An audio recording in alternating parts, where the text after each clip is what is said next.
จนน้ำลายไหลน้องอยู่ใกล้อายเห็นเป็นตอมีน้องคนเดียวอายคงยังบ่พอ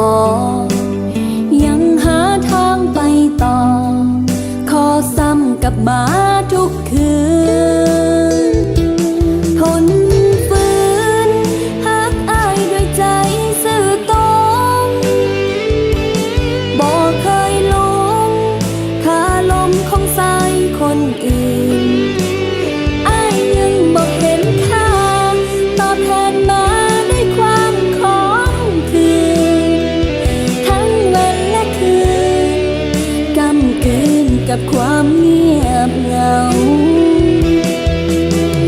ลืมอายเห็นน้องเป็นของลิ้นของตายถ้าคิดผิดให้อายคิดใหม่หล่อสำใดน้องก็บ่เอาค่อยสิเป็นของลิ้นอันไหนให้สมใจเจ้ามีค่าสูงกว่าเก่า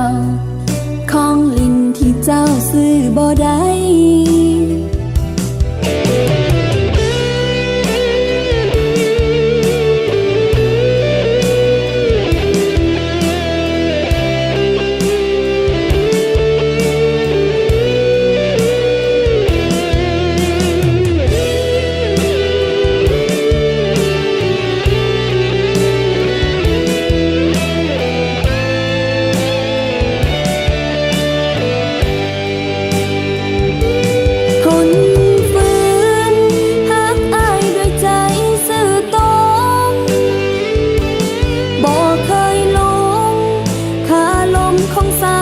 คนอื่นอายยังบอกเห็นค่าตอบแทนมาด้วยความของคืนทั้งวันและคืน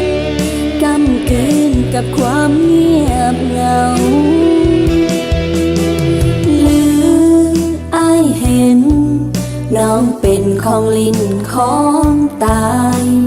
ถ้าคิดผิดให้อายคิดใหม่หล่อสำใดน้องก็บ่เอาค่อยสิเป็นของลิ้นอันไหนให้สมใจเจ้ามีค่าสูงกว่าเก่าของลิ้นที่เจ้าซื้อบ่ได้